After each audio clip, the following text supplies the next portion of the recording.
രാവിലെ എത്തിക്കഴിഞ്ഞാൽ കുറച്ച് തിരക്കുകളും കാര്യങ്ങളൊക്കെ ഉണ്ടാവും. അത് കഴിഞ്ഞതിന് ശേഷമാണ് പിന്നെ നമുക്ക് മോർണിംഗ് വൈബ്സും കാര്യങ്ങളൊക്കെ വരുന്നത്.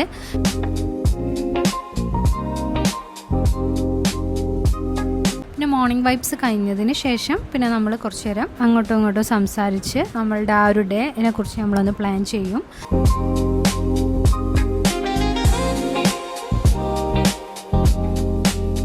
പിന്നെ അതുപോലെ നമ്മളൊരു റീൽ ഓൾറെഡി പ്ലാൻ ചെയ്തിട്ടുണ്ടായിരുന്നു എടുക്കാൻ വേണ്ടിയിട്ട്. അപ്പോൾ നമ്മളൊരു ഫ്രീ ടൈം ഉണ്ടാക്കിയിട്ട് ആ ടൈമിൽ നമ്മൾ അതും എടുത്തിട്ടുണ്ടായിരുന്നു. നമ്മളുടെ ക്ലാസ്സുകളും കാര്യങ്ങളൊക്കെ ആയിട്ട് തിരക്കിലായി ഓരോരുത്തരായിട്ട്.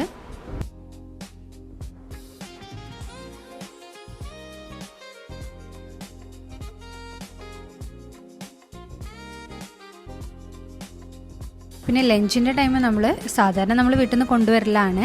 പക്ഷേ ഇന്ന് നമ്മളെന്താ ചെയ്തിട്ടുണ്ടായിരുന്നത് വെച്ചാൽ നമ്മൾ ഡെലീഷിൽ നിന്ന് പൊതിച്ചോറ് ഓർഡർ ചെയ്തിട്ടുണ്ടായിരുന്നു. പിന്നെ അതുപോലെ നമ്മളുടെ ട്രെയിനിങ് സെക്ഷൻ വരുന്ന സമയത്ത് നമ്മൾ ഓരോരുത്തർക്കായിട്ട് ടാസ്കുകളും കാര്യങ്ങളൊക്കെ തരും. അപ്പോൾ ഓരോരുത്തരായിട്ട് അവതരിപ്പിക്കും. എനർജറ്റിക് ആക്കുന്ന തരത്തിലുള്ള ക്ലാസ്സുകളൊക്കെ ഉണ്ടാവും. പിന്നെ അതുപോലെ ഇന്ന് നമ്മളുടെ നുസ്രത്ത് മിസ്സിൻ്റെ ലാസ്റ്റ് ഡേ ആയിരുന്നു ഓഫീസിലെ. മിസ്സ് ഇന്ന് നമ്മൾ ഓഫീസിൽ നിന്ന് വിട പറയാണ്. അതിൻ്റേതായ ചെറിയൊരു വിഷമം നമുക്കൊക്കെ ഉണ്ടായിരുന്നു.